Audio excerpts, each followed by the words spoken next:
Morning friends. आज हम GSAT नवंबर 2023 का जो पेपर 1 है वो सॉल्व करेंगे। पेपर 1 में टोटल 50 क्वेश्चन आते हैं।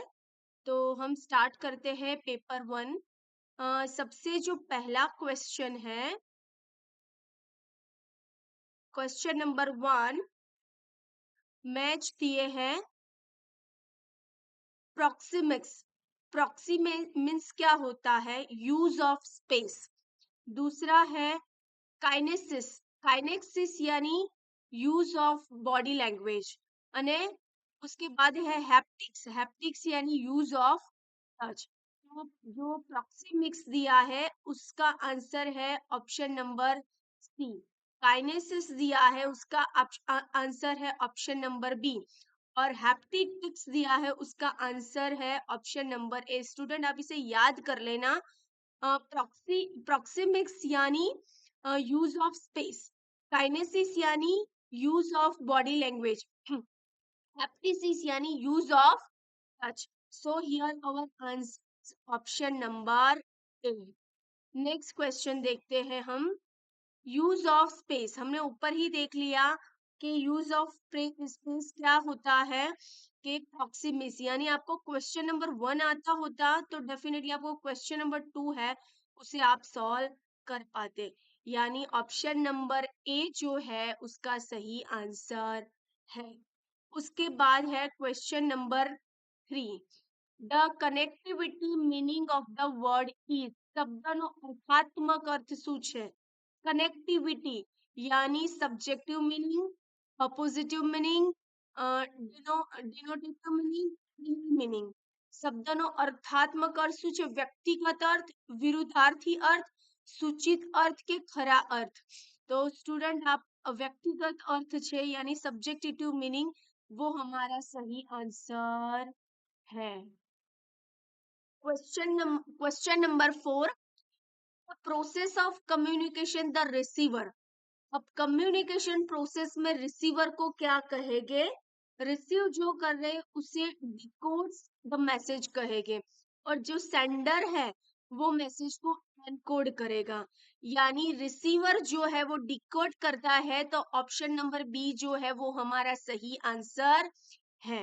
तो प्रक्रिया में ग्रहण करना यानी रिसीवर के लिए रिसीव करने वाला क्या करता है?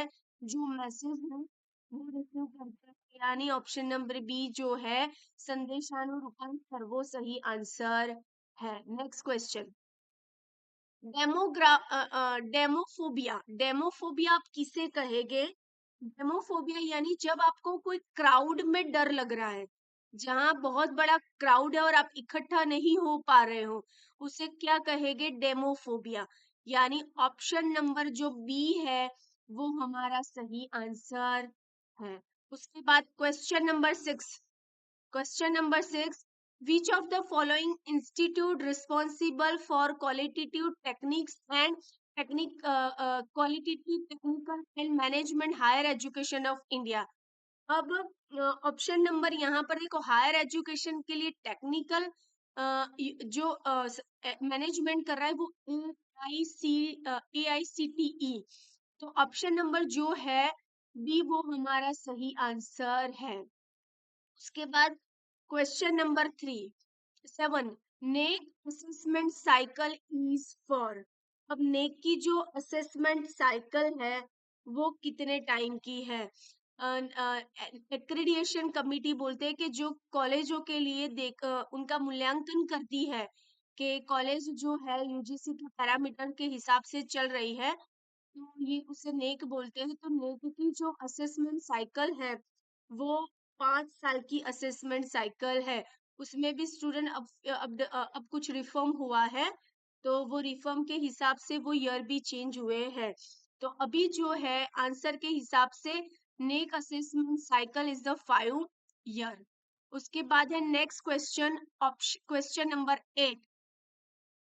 The national education day in India is celebrated every year on। National education day कब मनाया जाता है? ભારતમાં દર વર્ષે રાષ્ટ્રીય શિક્ષણ દિવસની ઉજવણી કયા દિવસે કરવામાં આવે છે? तो स्टूडेंट 11 नवंबर। स्टूडेंट आप लोगों को जो एजुकेशन के रिलेटेड डेज है, जैसे टीचर्स डे 5 सितंबर, वैसे वो सारे डेज आपको प्रिपेयर कर लेना है। तो जो 2 अक्टूबर है गांधी जी का बर्थडे है, उस यानी गांधी जयंती है। 5 सितंबर जो है वो टीचर्स डे है, यानी एजुकेशन से रिलेटेड जो भी डे सेलिब्रेट होते हैं हमारी कंट्री में, वो सारे डेज आपको स्टूडेंट प्रिपेयर कर लेने हैं। एग्जामिनेशन के पॉइंट ऑफ व्यू से बहुत ही इम्पोर्टेंट है। एक मैं और वीडियो लाऊंगी कि जहाँ पर ये सारे डे हैं कि मोस्टली डेज है वो कवर हो जाते हैं एजुकेशन के रिलेटेड के लिए, तो मोस्ट ऑफ द एग्जामिनेशन में उसी में से आपका आ जाएगा। तो अभी जो क्वेश्चन नंबर 8 है, the national education day in India is celebrated every year on 11 November is the right answer. યાદ કરી લેના, રાષ્ટ્રીય શિક્ષણ દિવસ ક્યારે મનાવવામાં આવે છે? 11 નવેમ્બરે. એના પછી છે next question number 9. What is the full form of ABC according to NEP 2020? NEP 2020 के हिसाब से ABC का फुल फॉर्म क्या है? तो ABC जो है एकेडमिक बैंक ऑफ क्रेडिट, यानी ऑप्शन नंबर ए जो है वो हमारा सही आंसर है। ABC जो है वो NEP में लाया गया है और कंपल्सरी है कि जहाँ पर हर एक स्टूडेंट ABC ID क्रिएट करे, तो उसमें ही उनके जो क्रेडिट है वो इंक्लूड हो गए। तो full form of ABC ID is academic bank of credit. Next question, question number 10. According to NIRF overall ranking 2023, which institute rank 1 in India of NIRF overall ranking 2023? जो निकाल रहे हैं उसमें कौन सी इंस्टीट्यूट है जिसका फर्स्ट रैंक है? तो आईआईटी मद्रास। अब 2023 की एनआईआरएफ रैंकिंग, आपको 2024 की एनआईआरएफ रैंकिंग आ चुकी है, तो वो रैंकिंग के हिसाब से भी आपको वो क्वेश्चन का आंसर प्रिपेयर करना है। तो कुछ क्वेश्चन ऐसे होते हैं कि जो अपडेशन होते हैं, तो अपडेशन के हिसाब से उस क्वेश्चन को आपके माइंड में रखना है। Next, question number 11. Which of the following diagram correctly represent the relationship among the punishment, cricket player and student? अब हमें कौन सा डायाग्राम है, નીચે આપેલા ડાયાગ્રામમાંથી કયો ડાયાગ્રામ ટેનિસના ચાહકો, ક્રિકેટ પ્લેયર્સ અને વિદ્યાર્થીઓના સંબંધો સૂચવે છે? तो सबसे पहले हमें थोड़ा सा इसके बारे में सोच लेना है कि टेनिस टेनिस फैन, एक तो टेनिस फैन है, दूसरा है क्रिकेट प्लेयर और तीसरा है स्टूडेंट्स। तो जो स्टूडेंट्स हो गए, जो स्टूडेंट्स हो गए वो डेफिनेटली क्रिकेट प्लेयर हो गए, और जो क्रिकेट प्लेयर और स्टूडेंट हो गए वो टेनिस फैन भी हो सकते हैं, ऐसा नहीं है कि वो नहीं हो सकता। तो ये जो रिलेशन बन रहा है उसके अकॉर्डिंगली ऑप्शन नंबर ए जो है वो सही आंसर है। ऐसा होता कि स्टूडेंट हो गए वो टेनिस फैन नहीं हो सकते और क्रिकेटर नहीं हो सकते तो अलग बात है, लेकिन स्टूडेंट जो है वो क्रिकेटर प्लेयर भी हो सकते हैं और क्रिकेट प्लेयर है वो टेनिस के फैन भी हो सकते हैं। तो ऑप्शन नंबर ए जो है वो हमारा सही आंसर है। Next question, empire is related to match in the same way judge is related to। अब हमारा जो आंसर क्वेश्चन है कि एम्पायर किसके रिलेटेड है, तो एम्पायर मैच के रिलेटेड है, एम्पायर जो मैच होती है उसके रिलेटेड है। तो जज, जज यानी न्यायाधीश, न्यायाधीश कोर्ट के साथ, लॉयर के साथ, जजमेंट के साथ यानी कायदा की बाबत। जो एम्पायर काम क्या करता है मैच के लिए, तो जो जज है वो लॉ साइड यानी कायदा की जो बाबत है उसके बारे में सोचते हैं। तो ऑप्शन नंबर डी जो है वो हमारा सही आंसर है। Next, in question below is given a statement follow by assumption number 1 and 2. Consider the statement and decide which of the given assumption is implied. If you want to give any advertisement, give in a newspaper, it has to be assumption. We want to publish his product. Newspaper X has a wide circulation. નીચે આપેલા પ્રશ્નોમાં આપેલા વિધાનના ધારણા 1 અને 2 ને અનુસરે છે. વિધાનોની ખાતરી કરીને નક્કી કરો કે આપેલા ધારણા કઈ સૂચિત છે.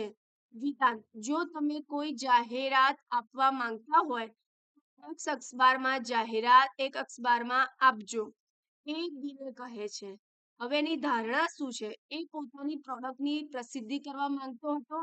અખબાર એક્સ એ વિશાળ सर्कुलेशन धरावतुं હતું. तो यहाँ पे स्टेटमेंट है और उसके बेसिस पर assumption दी गए हैं. तो सबसे पहले जो है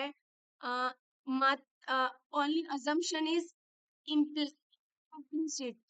Only assumption. Second is implicit. Either one or two or neither one or not. यानी मात्र एक જ सूचित છે वही प्रॉपर है, यानी सेकंड गलत है. और थर्ड जो है वन और सेकंड दोनों इंक्लूड होता है, और फोर्थ जो है वन और सेकंड नहीं होता. सबसे पहले हमें ये समझना है, ए जो है वो बी को बोल रहा है.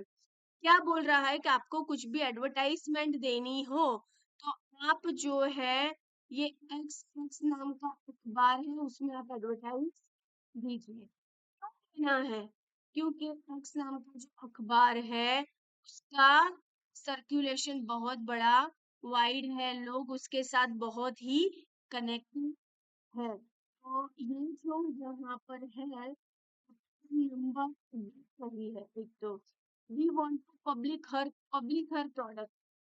मैंने बी को बोला, बी प्रोडक्ट देना चाह रहा है लेकिन ये प्रॉपरली नहीं है, तो ऑप्शन नंबर बी जो है वो हमारा सही आंसर है. उसके बाद है next. PQRSU are the family member. P and Q are real brother. P and Q are real brother. R is sister of P. R जो है वो P की सिस्टर है. P की सिस्टर है, यानी गर्ल्स के लिए हम माइनस करते हैं, बॉयज के लिए हम प्लस करते हैं. S is father of P. S जो है वो फादर है P का. जो फादर है उसको हम ऊपर रखते हैं, तो फादर इट मीन्स ये बॉय है. उसके बाद है U is father of S. अब U उनके भी फादर है, यानी वो भी बॉयज है, तो हम ऊपर रखते हैं. अब देखते हैं कि what is the relationship between P and U. अब P का U के प्रति क्या रिलेशन है, तो सीधा ही समझ में आता है कि P के फादर S है और S के फादर U है, यानी P और U के बीच का जो रिलेशन है वो ग्रैंडसन और ग्रैंडफादर वाला है. तो ऑप्शन नंबर बी जो है वो सही आंसर है. नेक्स्ट क्वेश्चन देखते हैं. Find the next term of given series. A हमें सीरीज फाइंड करनी है. Option number ATEI TQL 7 12 19. तो यहाँ पर जो ऑप्शन बन रहा है, आंसर बन रहा है ऑप्शन नंबर ए. उसके बाद है question number 16. Which of the following are a web browser. अब वेब ब्राउजर क्या है, तो Microsoft Edge also web browser, Google Chrome भी वेब ब्राउजर है, मोजिला भी वेब ब्राउजर है, ओपेरा और सफारी, यानी चारों चार वेब ब्राउजर है. तो ऑप्शन नंबर सी जो है वो सही आंसर है। तो यहाँ पर option number C is the correct answer. Next हम देखते हैं which of the following are used in video conferencing. अब वीडियो कॉन्फ्रेंसिंग में आप कौन कौन से सॉफ्टवेयर यूज करते हैं? तो सबसे पहले हम देखते हैं गूगल मीट, उससे भी आप मीटिंग कर सकते हो। माइक्रोसॉफ्ट टीम भी है, सिस्को वेबएक्स भी है, स्काइपी भी है और जूम मीटिंग भी है। तो ऑप्शन नंबर डी जो है वो सही आंसर है, आप सबको यूज कर सकते हो। Next, first page of website is called. अब वेबसाइट के फर्स्ट पेज को क्या कहेंगे? तो main page, home page, front page के ओपन पेज, हम उसे होम पेज बोलते हैं। तो ऑप्शन नंबर बी जो है वो सही आंसर है। उसके बाद है next, below the given below are two statements. Statement 1, swayam stand for studying web of active learning for young aspirant mind. Statement number 2, all mocks on the swayam portal credit based MOOCs. अब हमें समझना है कि स्वयं એ study web of active learning for young aspirant mind નું ટૂંકું રૂપ છે, ડેફિનેટલી સही है। तो उसके बाद है जो ऑल मूक ऑन द स्वयं पोर्टल आर क्रेडिट बेस्ड मूक। सारे मूक जो भी कोर्सेज है वो क्रेडिट बेस्ड है, तो ऐसा है नहीं, क्रेडिट बेस्ड नहीं है, तो ये जो है वो फॉल्स है। तो हमारा आंसर जो बनेगा option number 3 C, statement 1 is a true and statement 2 is a false. Next, give below are the two statement, one is labeled to ascertain A and other is labeled to reason B. Ascertain, router is considered as a both input and output device, router दोनों के लिए include होता है। reason है router can send data and receive data at the some time. In light of the above statement, choose the correct answer from the option given below. નીચે બે વિધાનો આપેલા છે, એકને વિધાન એ અને બીજાને કારણ આર તરીકે નામ વિધાન કરેલું છે। રાઉટર અને ઇનપુટ અને આઉટપુટ ઉપકરણ કહી શકાય। કારણ શું છે? રાઉટર એ એક જ સમયે માહિતી મોકલી શકે છે અને માહિતી પ્રાપ્ત કરી શકે છે। તો સૌથી પહેલા दोनों जो है वो सही आंसर है और उसके रीजन जो है वो करेक्टली एक्सप्लेन करते हैं। तो option number A is the correct answer. उसके बाद है question number 21, teaching at higher education should avoid the approach. अब टीचिंग हायर एजुकेशन में अवॉइड करते हैं तो वहां पर जो है covering every bite of the content step by step in a class. Definitely आप स्टेप बाय स्टेप लोगे तभी आप टीचिंग जो है हायर एजुकेशन जो है उसके अप्रोच को देख सकते हो। तो ऑप्शन नंबर ए जो है वो हमारा सही आंसर है। Next question, in discussion method of teaching which type of question have limited role। अब आप डिस्कशन कर रहे हो तब कौन से क्वेश्चन है वो लिमिटेड हो गए? Higher order question, hypothetical issue related question, critical awareness, yes और नो। यस और नो वाले क्वेश्चन कम होते हैं। जब आप डिस्कशन करते हो तो आपको डीपली डिस्कस करना है। तो जब आप डीपली डिस्कस करते हो तब आप क्वेश्चन को ले रहे हो और हाइपोथेटिकली सिचुएशन को सॉल्व कर रहे हो, तो वहां पर यस और नो वाले क्वेश्चन बहुत ही कम होते हैं। उसके बाद है which of the following set belongs to the teaching. अब टीचिंग में कौन सा सेट रहेगा? Instruction, scientific inquiry, case study and brainstorming. So option number A जो है वो हमारा सही आंसर है। Next question, which of the following set of variable of learning largely influence the learning outcome। નીચેના ચલોનો સમૂહ મોટા ભાગે શીખવાના परिणामों प्रभावित करे छे। अब कौन सा कर रहा है? लार्जली अफेक्ट कर रहा है, इन्फ्लुएंस कर रहा है। तो यहाँ पर देखो cognitive, study habit, comprehension and motivation. तो ये जो ऑप्शन नंबर डी है वो हमारा सही आंसर रहेगा।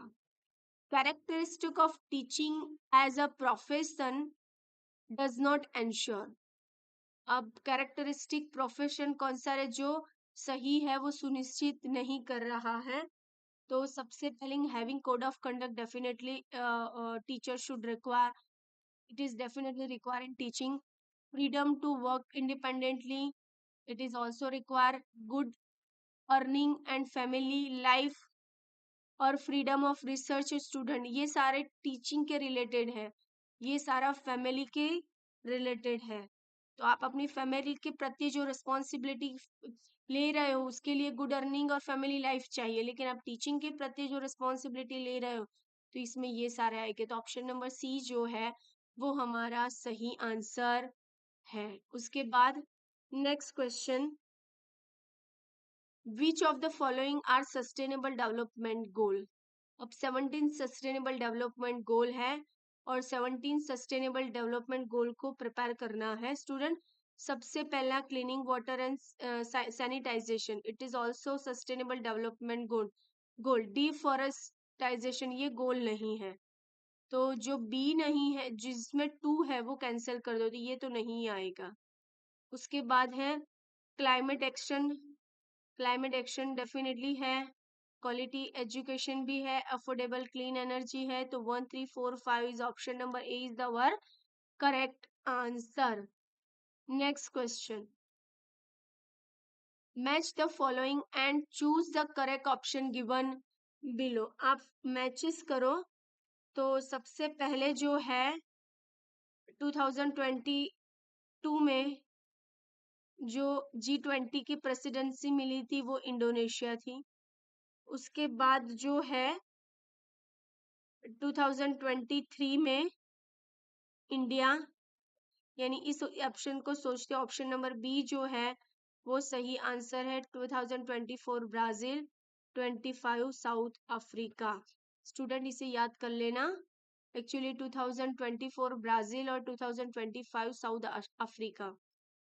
Recently in February 2023, a large lithium minerals reserve was found in which state? कौन से स्टेट में हमें लिथियम जो है मिनरल मिला था लार्ज स्केल में? तो जम्मू एंड कश्मीर में मिला था, फरवरी में फाइंड किया गया था। तो ऑप्शन नंबर ए जो है वो सही आंसर है। उसके बाद है which of the following cyclone has affect the east coast of India and last few years. Last few year से कौन से साइक्लोन जो है वो अफेक्ट हुए हैं? तो सबसे पहले जो है साइक्लोन बीपर जो है वो नहीं हुआ था, तो जो 1 वाला है आप उसे काट दो, तो अल्टीमेटली ए बी और डी निकल जाएगा। तो ऑप्शन नंबर सी जो है वो हमारा सही आंसर हो जाएगा, यानी साइक्लोन फानी और साइक्लोन अम्फन वो हमें अफेक्ट हुआ था। ऑप्शन नंबर क्वेश्चन नंबर 13 में given the below are two statement, one is the label as ascertain and other is a label to the reason. Air quality index of city X is 257, while that city Y is 65 in the month of August 2023. City X is more air polluted than city Y. तो यहाँ पर जो है जितना air quality index बढ़ता जाता है उतनी सिचुएशन डेंजरस होती जाती है। ऑप्शन नंबर ए जो है यहाँ सही आंसर है। Both are true but R is a correct explanation of B का। नेक्स्ट क्वेश्चन देखते हैं, scientific method of research involve in a process of. Scientific method कौन सी इन्वॉल्व होती है रिसर्च में? तो इंडो डिक्टेटिव मेथड। तो ऑप्शन नंबर सी जो है वो सही आंसर है। उसके बाद है next, snowball sampling method. Snowball sampling method उसमें आएगा suitable to identify sample from unknown population. Unknown population है, वहां से आपको सुटेबल जो सैंपल है उसे आइडेंटिफाई करना है। उसके बाद विच of the following is the correct statement of historical research. अब हिस्टोरिकल रिसर्च के लिए करेक्ट स्टेटमेंट क्या है? तो यहाँ पर जो करेक्ट स्टेटमेंट है, finding are subjective to a great extent. So option number C जो है वो सही आंसर है। उसके बाद question number 4, which of the following is a discrete variable. अब डिस्क्रिएट वेरिएबल नीचे नमदी कई चल छे, तो हमें डिफरेंस जो होगा वो देखना है। Human IQ, human weight, number of human और ह्यूमन वेट, तो ये नंबर ऑफ ह्यूमन जो है वो डिफरेंट है। So here our answer is option number C. अब 35 नंबर का जो क्वेश्चन है, which of the following statement is a true for Swayam Prabha. अब स्वयं प्रभा के लिए कौन सा जो है वो सही है? तो they are educational program under direct to home, तो वो सही आंसर है। स्टूडेंट सबसे पहले स्वयं, स्वयं प्रभा और मूक, उसके बारे में भी मैं वीडियो लाऊंगी, तो आप जो है डिटेल में उसे समझे, क्योंकि बार बार क्वेश्चन इसमें से हर एक एग्जाम में कंपलसरी क्वेश्चन आता ही है। स्वयं है, स्वयं प्रभा और मूक, उनके काम क्या है और वो किस तरीके से वर्क कर रहे हैं, कौन से कोर्स करवा रहे हैं और कौन सी इंस्टीट्यूट जो है उन्हें रन कर रही है। तो थोड़ा डिटेल में आप देखना, क्योंकि बार बार वही एग्जाम में क्वेश्चन आते हैं। उसके बाद है क्वेश्चन नंबर 36। तो Ravi travel 6 kilometre straight toward south, वो साउथ से 6 किलोमीटर कर रहा है। 4 किलोमीटर ही turn to left to travel 6 kilometre. उसके बाद है he turn to right to the 4 kilometre, turn to right to the 4 kilometre, how far they are home, इस यहाँ से वो कितना है। तो हमें ये पता चल गया है कि 6 और 4 है, यहाँ से ले जाना है, तो ये 4 भी हमें करना पड़ेगा और ये 6 भी हमें करना पड़ेगा। तो सबसे पहले 6 स्क्वायर प्लस 4 स्क्वायर, 6 स्क्वायर यानी 36 और 4 स्क्वायर यानी 16। तो अल्टीमेटली आप देखने जाओ तो 100 हो गए और 100 का स्क्वायर रूट बनेगा 10। सो ऑप्शन नंबर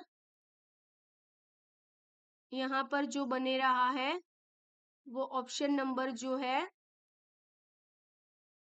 बी जो है वो हमारा सही आंसर है। तो आपको, आप दोनों का मिलाकर स्क्वायर रूट करोगे तो स्क्वायर रूट में जो बनेगा वो 100 होगा और 100 का जो आप स्क्वायर रूट निकालोगे तब जो बनेगा वो 10 होगा। तो option number B is the correct answer. उसके बाद है question number 37। The following diagram show the number of student who got destination in the subject out of 500 student. What is the percentage of student who got destination only 2 subject.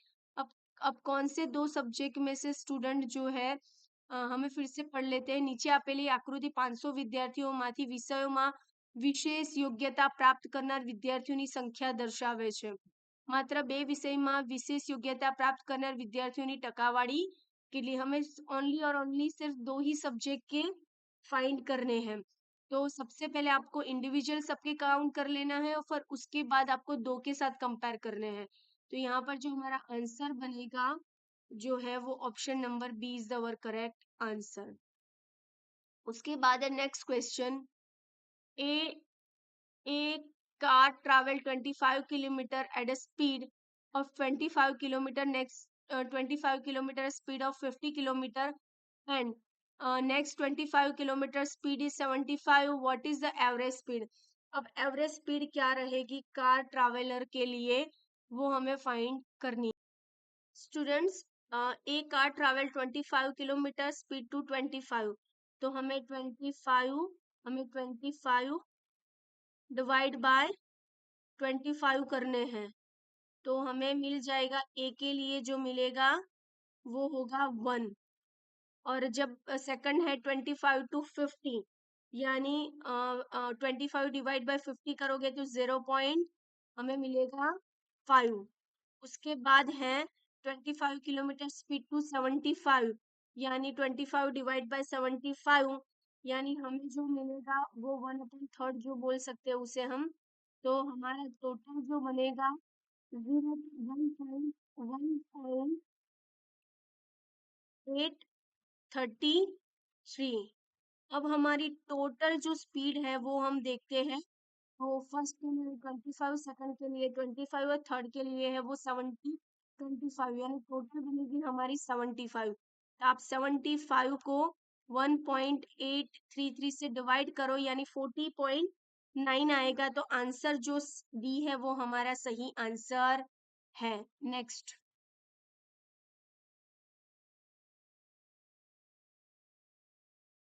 the quarterly sales of particular mobile in rural and urban area during the year 2020 is the following। a quarterly जो sales है दिया है, what is the percentage of sales during the quarterly 3। तो student हमें quarter 3 का find करना है। तो इन दोनों का जो टोटल होगा वो 80 होगा, और उसके बाद हमें सारे अर्बन और रूरल सबका टोटल करना है। तो सबका टोटल हम करेंगे तो 340 होगा। तो इससे 340 को आप डिवाइड कर दो। ये जो सबका टोटल अर्बन रूरल का टोटल और अर्बन का टोटल, तो इन दो सबको प्लस करोगे तो 340 होगा, इंटू 100 कर दो, जो आपका आंसर आएगा वो होगा 23.5। तो option number C is the our correct answer. Next question,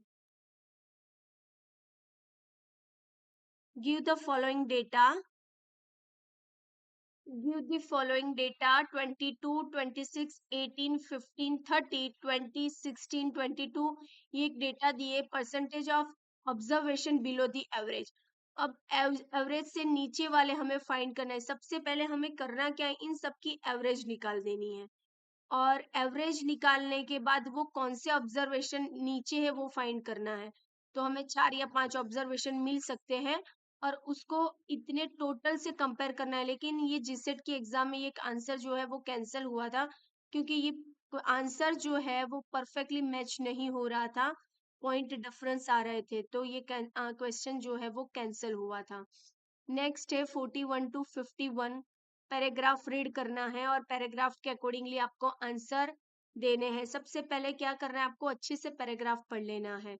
you have study all element oxygen is found in the atmosphere in the form of the diatonic molecular, however is upper part of the atmosphere oxygen is a present in a triatomic from the college ozone form a layer at the highest of the 15.60 kilometer in the stratosphere. Student आपको करना क्या है, इसके लिए सबसे पहले paragraph को अच्छे से 2 बार पढ़ लेना है, और पैराग्राफ के बाद आपको सबसे पहले क्वेश्चन देखना है, और क्वेश्चन के साथ आपको इसे कनेक्ट करना है। तो हम सीधा ही आज तो आंसर ही देख लेंगे। The ozone layer is lower at, ozone layer कहाँ हो रहा है, तो इक्विलेटर जो है उसका सही आंसर है। उसके बाद है next question, ozone means, ozone है क्या। तो यहाँ पर जो है टेरियोमेट्रिक फॉर्म ऑफ ऑक्सीजन, यानी ऑप्शन नंबर ए जो है वो सही आंसर है। उसके बाद है oxygen is a molecular, ozone is a molecular oxygen which is, so here option number D is a high reactivity is the सही आंसर है। और उसके बाद है ozone protect biosphere from, ozone अब प्रोटेक्ट करता है बायोस्फीयर को। Option number B ultraviolet radiation, option number B is the correct answer. उसके बाद है 45 the reason for thinning of oxygen level. तो यहाँ पर जो है executive use of chlorofluoro carbon, तो यहाँ ऑप्शन नंबर सी जो है वो सही आंसर है। उसके बाद वाला next question, a mixture contains sugar solution and color water in the ratio 4:3, if 10 liters color water to the mixture ratio 4:5, what is the initial quality of sugar solution in given the mixture। initial quality में sugar solution कैसे होगा, तो यहाँ जो है 20 litres जो दिए हैं वो सही आंसर है। Next, 3 friends PQR has started a business, each investing 10,000 after 5 months.